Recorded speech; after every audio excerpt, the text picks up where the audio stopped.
Baik, saya izin share screen ya, Ci. Ya, silakan.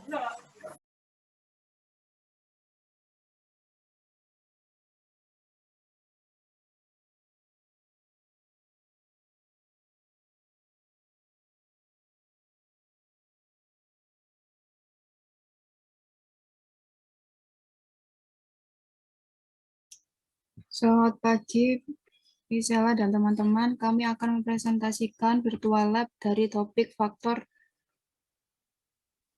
fisik pertumbuhan mikroba. Salah satu faktor yang mempengaruhi pertumbuhan mikroba adalah suhu tinggi dan rendah yang digunakan untuk mengendalikan pertumbuhan mikroorganisme. Suhu rendah bersifat bakteriostatik, yakni menghambat pertumbuhan bakteri dengan cara menghambat enzim sehingga reaksi biokimia berjalan lambat atau bahkan berhenti. Penghambatan aktivitas enzim bersifat tidak permanen karena jika suhu meningkat, enzim dapat berfungsi kembali. Sedangkan untuk suhu tinggi bersifat bakterisidal, yaitu membunuh bakteri. Suhu tinggi dapat digunakan sebagai salah satu metode sterilisasi. Metode pemanasan umumnya digunakan untuk mengendalikan pertumbuhan mikroba.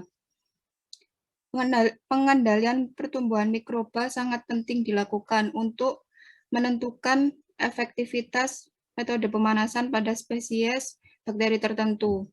Hal tersebut dapat dilakukan dengan menentukan titik kematian termal atau TDP, yakni thermal dead point, dan waktu kematian termal atau thermal dead time atau TDT.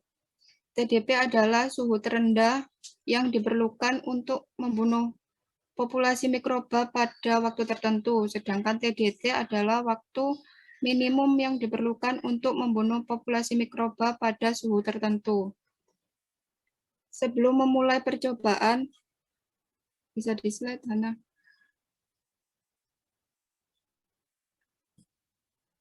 Sebelum memulai percobaan, datasheet dapat di-download terlebih dahulu untuk mencatat data hasil percobaan. Next. Selanjutnya, untuk menentukan TDP secara kuantitatif, yakni dengan mengukur konsentrasi sel, dapat menggunakan spektrofotometri. Konsentrasi bakteri diperkirakan setara dengan absorbansi sel. Untuk mengukur konsentrasi sel diperlukan kurva standar untuk bakteri yang dibuat dengan mengukur kerapatan optik bakteri pada panjang gelombang 660 nanometer, sehingga diperoleh persamaan sebagai berikut. Untuk bakteri E. coli, Y sama dengan min 4,2 kali 10 pangkat 7 plus 1,9 kali 10 pangkat 9X. Bakteri S. aeros, Y sama dengan min 4,6 kali 10 pangkat 7 plus 2,4 kali 10 pangkat 9X.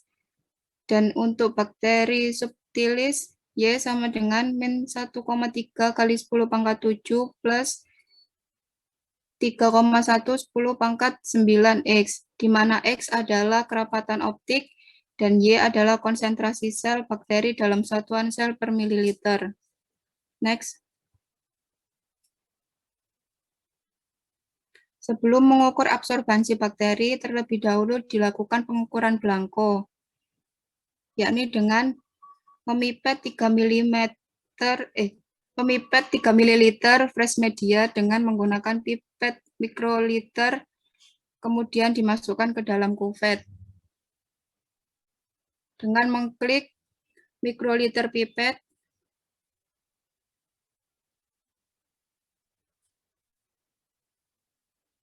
kemudian dilakukan secara aseptik di dekat Bunsen burner.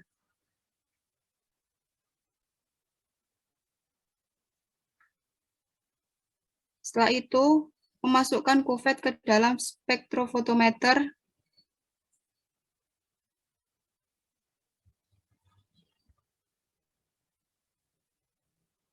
dan mengklik tombol blank. Dan didapatkan hasil absorbansi 0. Next. Ya, setelah uji Blanco, selanjutnya adalah menguji absorbansi dari E. coli. Pertama-tama yang dilakukan adalah pipet sebanyak 3 ml dari bakteri E. coli menggunakan mikroliter pipet. Bisa diklik ya. Terus ya setelah dipipet, dilakukan teknik aseptik. Setelah dipipet, bakteri dimasukkan ke dalam kuvet. Lalu kuvet dimasukkan ke dalam spektrofotometer untuk mengukur absorbansinya. Dan didapatkan absorbansi sebesar 0,118. Ya, selanjutnya ya sekarang kita akan memindahkan E. coli dari botol utamanya menuju ke tube dengan label 50 derajat Celcius, 70 derajat Celcius, dan 90 derajat Celcius menggunakan pipet volume.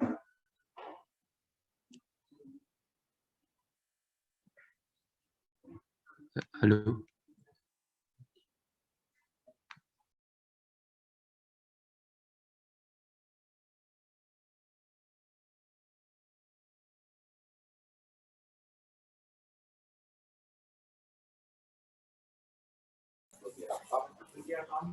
Ini yang presentasi terpental atau gimana? Yang share screen maksudnya. Oh, oke. Sepertinya ya. Ya, coba dihubungi dulu ya.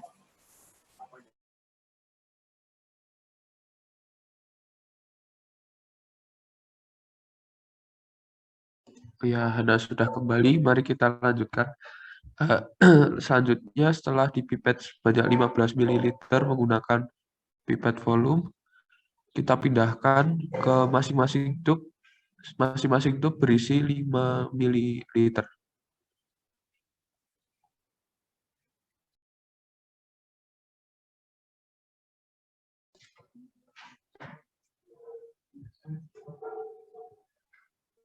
Pemindahan juga dilakukan secara aseptik.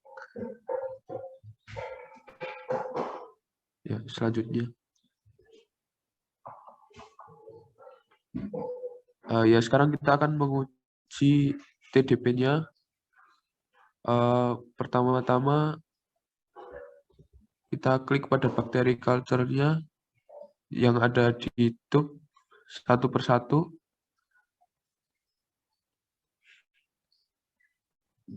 Ya, setelah itu dipanaskan selama kurang lebih 10 menit dengan suhu yang tertera pada layar. Terus ya next. Ya, setelah dipanaskan, memindahkan 1 ml dari bakteri yang telah dipanaskan menuju ke masing-masing tube yang berisi 4 ml fresh sterile media. Bisa diklik di mikroliter pipetnya. Ya, sekali lagi dilakukan teknik aseptik.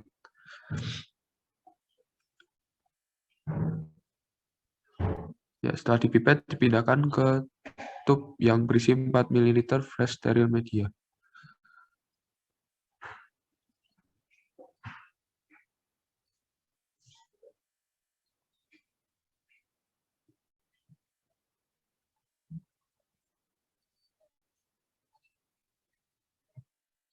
Untuk suspensi bakteri yang lain bisa ditransfer dengan cara yang sama menggunakan. Ya, jangan lupa untuk memberikan label pada tube. Ya, next. Ya, setelah itu kita melakukan inkubasi selama kurang lebih 24 jam dengan mengklik pada tube untuk meletakkannya pada inkubator.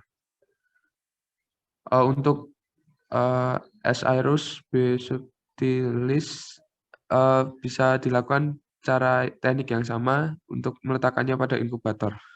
Ya, terima kasih. Dilanjutkan oleh teman saya. Ya, baik. Setelah 24 jam diinkubasi, kita akan mengukur kembali absorbansi untuk melihat konsentrasi dari sel tersebut. Jadi setelah seperti yang tadi dilakukan belangko terlebih dahulu, kemudian barulah kita mengukur absorbansi dari ketiga tube tersebut. Pertama kita klik terlebih dahulu di yang 50 derajat Celcius E. coli untuk didekatkan ke Bunsen burner. Kemudian kita menggunakan microliter pipette untuk mentransfer 3 mili sampel tersebut ke dalam kuvet. Nah, dilakukannya juga teknik aseptik pada proses ini.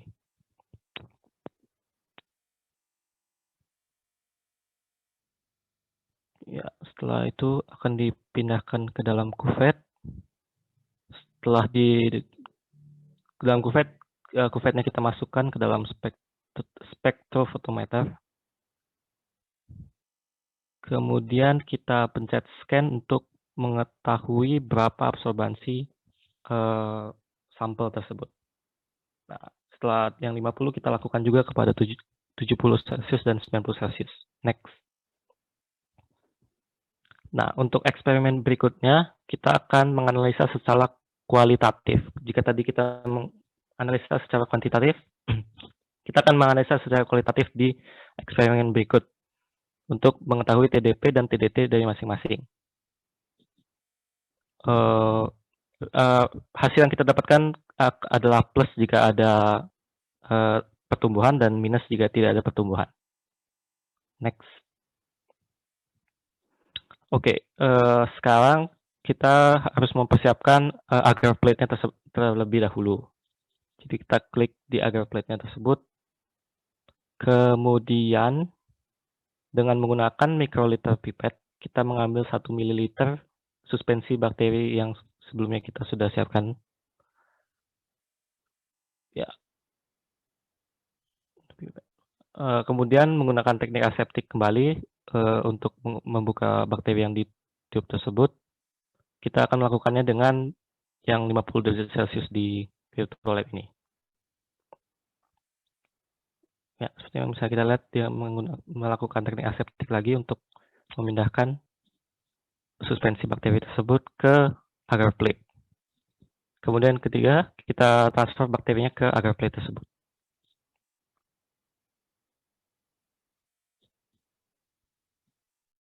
Ya, setelah sudah kita transfer, kita menggunakan spreader untuk menyebarkan bakterinya ke permukaan agar plate tersebut.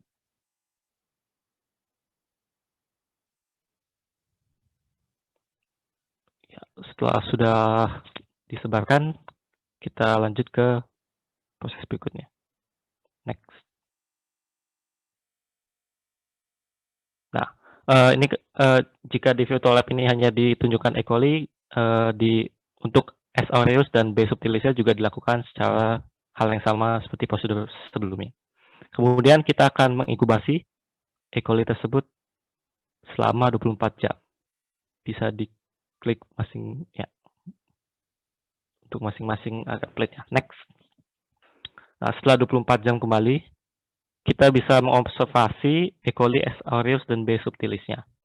Untuk pertama kita lihat pada E. coli terlebih dahulu.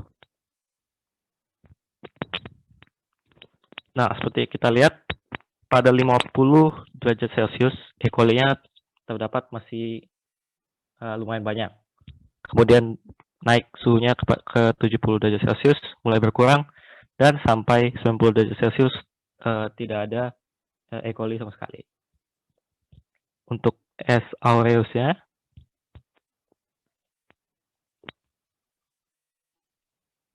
bisa kita lihat pada 50 derajat Celcius sudah sedikit S. aureus yang ada, dan pada 70 di sini pada 70 sudah tidak ada lagi.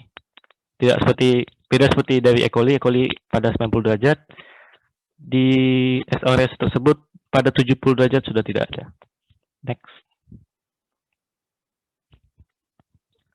Untuk B. subtilis kita bisa lihat walaupun dari 50 derajat Celcius, dari 70 Celcius, dan 90 Celcius, terdapat masih banyak B subtilis yang terdapat dalam agar plate tersebut. Selanjutnya akan dilanjutkan oleh teman saya. Oke, selanjutnya kita akan membahas tentang eksperimen TDT atau waktu optimum yang dibutuhkan agar semua populasi bakteri itu mati. Jadi ini kebalikannya dengan TDP ya. Kalau TDT ini variabel tetapnya suhu, jadi pada praktikum ini 90 derajat Celcius, dan variabel bebasnya adalah waktu. Ada 4, 1 menit, 5 menit, 10 menit, dan 20 menit. Tapi karena 10 menit ini di eksperimen sebelumnya yaitu TDP sudah dilakukan, jadi kita hanya melakukan 1 menit, 5 menit, dan 20 menit. Jadi pertama kita menyediakan water bed dengan temperatur yang sudah ditetapkan tadi, lalu memasukkan kultur bakteri dalam test tube ke dalam water bed sesuai dengan variabel waktu yang telah divariasikan.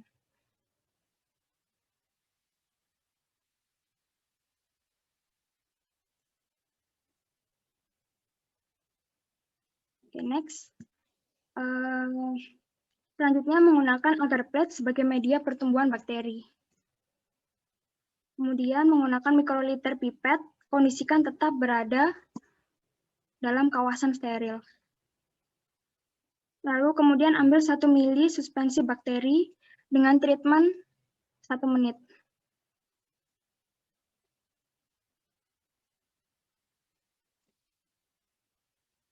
Sebelum itu disterilkan dulu test tube-nya. Lalu kemudian dimasukkan ke dalam agar plate.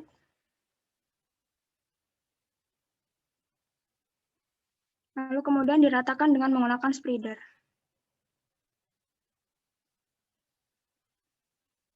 Ya, jangan lupa diberikan laber agar tidak tertukar. Lakukan hal yang sama dengan bakteri lain yaitu S. aureus dan B. subtilis. Oke, next.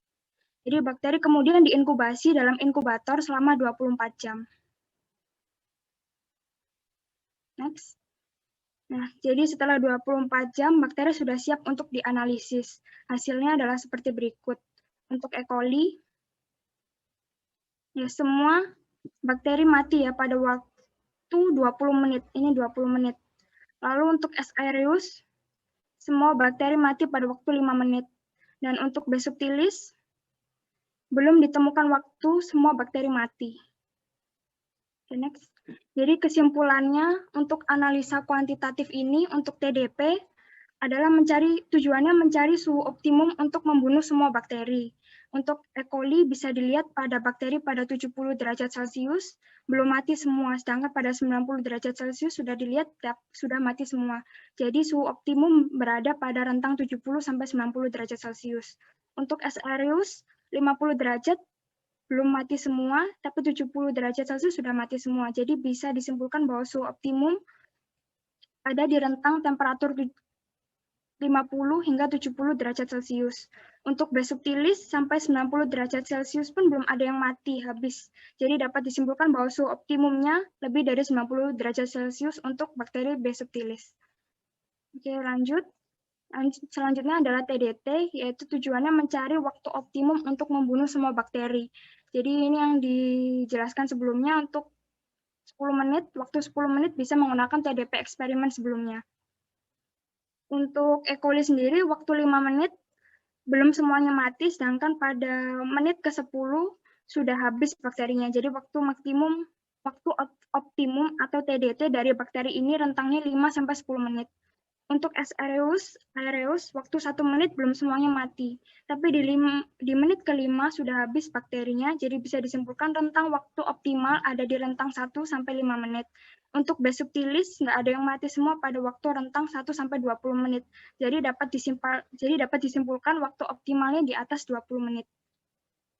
Jadi dapat disimpulkan urutan yang lebih resisten terhadap waktu dan temperatur adalah yang pertama adalah B. subtilis, tidak resisten, yang lebih resisten, yang kedua E. coli, dan yang ketiga S. aureus. Berikut presentasi dari kelompok kami.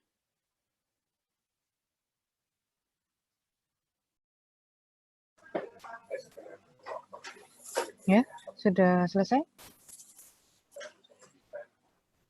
Sudah, J. Oke, thank you. Oke, dari teman-teman yang lain, ada yang mau ditanyakan dulu?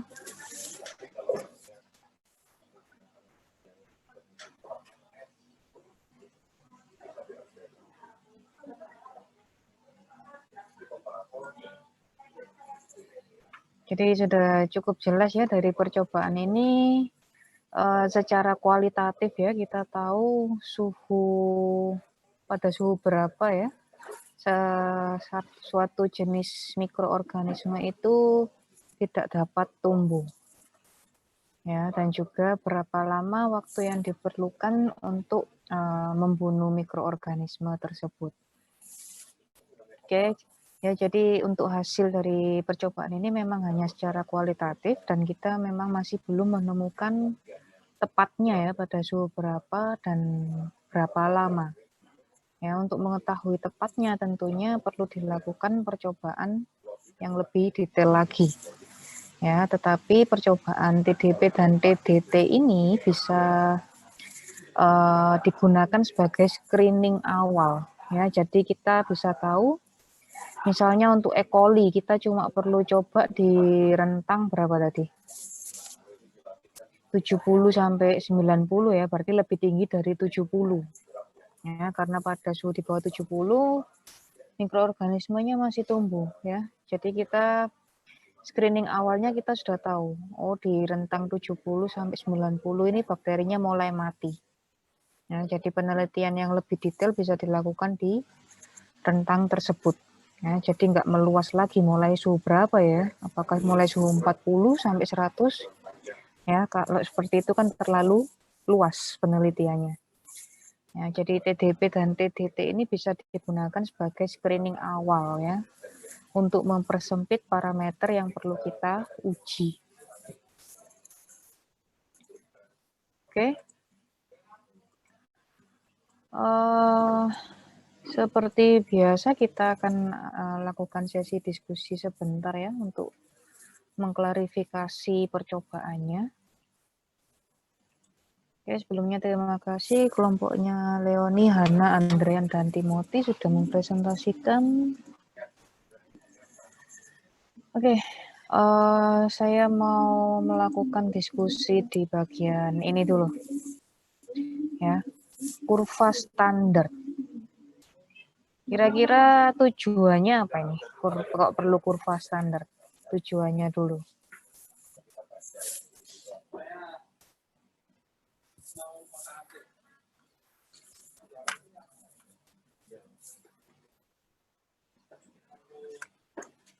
Ada yang bisa jawab?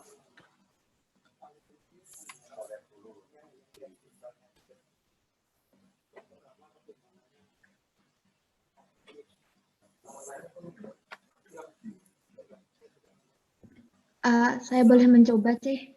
Silakan. Pembuatan kurva standarnya di sini biar bisa jadi acuan untuk menghitung konsentrasi dari bakterinya, Cih.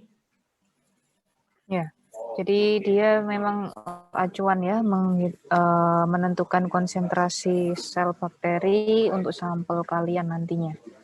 Jadi prinsipnya mirip dengan spektrofotometri ya, sudah kalian pelajari di PTK 1 ya. Jadi ini nantinya dari kurva standar ini kalian bisa menentukan konsentrasi sel dari sampel kalian. Oke, kalau tujuannya sudah cukup jelas. Yang saya tanyakan selanjutnya, kira-kira cara menyiapkan kurva bakunya ini gimana ya caranya?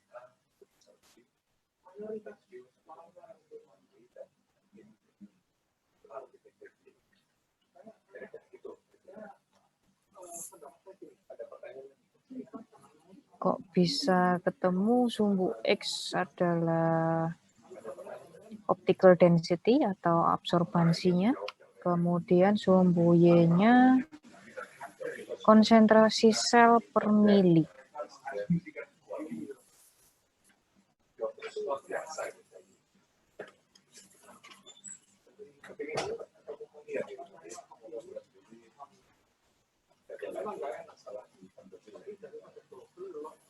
gimana? Ada yang bisa menjawab?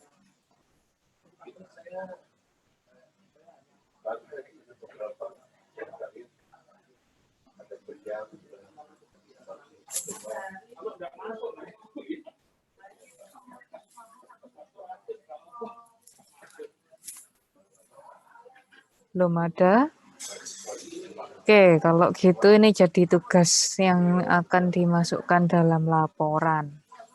Ya, jadi di laporan di bagian metode percobaan, ya, tambahkan satu subbab, ya, prosedur penyiapan kurva bakunya ini, ya.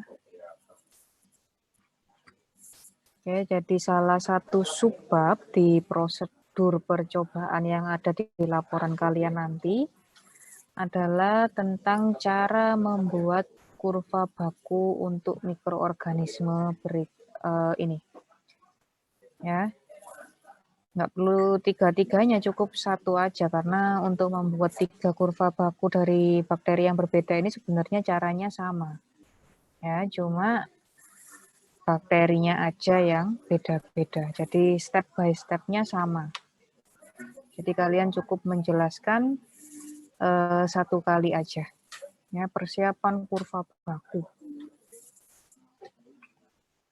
Oke.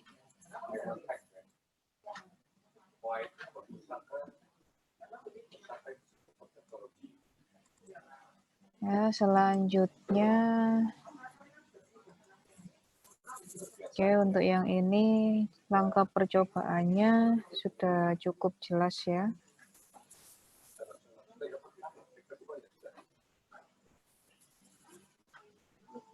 Oke, saya rasa untuk yang ke bawah ini kalian bisa mendiskusikan secara langsung di laporan. Di sini ya mau saya tanyakan, kira-kira kenapa ya kalau suhu rendah itu sifatnya bakteriostatik, sedangkan kalau suhu tinggi sifatnya lebih ke arah bakterisidal? Nah, mungkin nggak usah dijawab sekarang, itu juga dimasukkan aja langsung ke dalam salah satu diskusi ya untuk laporan kalian. Jadi di diskusi tolong juga dibahas mengapa kalau suhu rendah itu sifatnya lebih bakteristatik, sedangkan pada suhu tinggi itu bakterisidal. Ya, jadi bisa didiskusikan dengan kelompoknya masing-masing.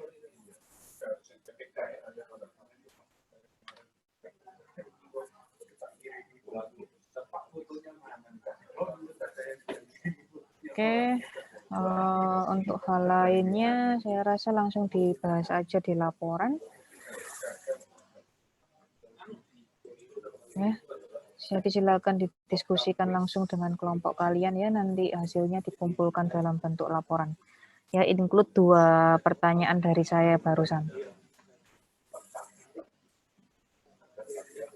Oke, mungkin dari teman-teman ada yang mau ditanyakan dulu untuk topik hari ini.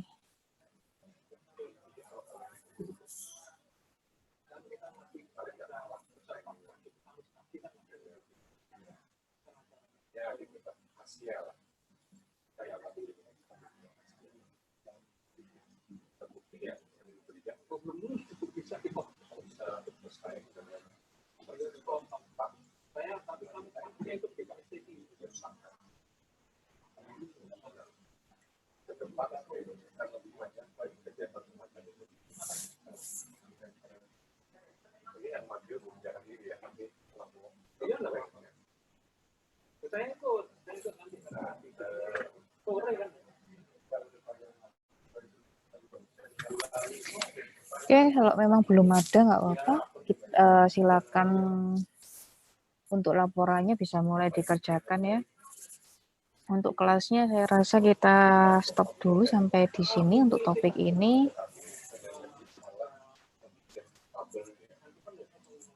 Ya, jadi kita ketemu lagi minggu depan. Jangan lupa ngumpulin laporannya dulu ya sebelum mengikuti kelasnya. Oke, terima kasih sudah bergabung di topik hari ini. Sampai jumpa lagi minggu depan. Makasih, Ci. Terima kasih.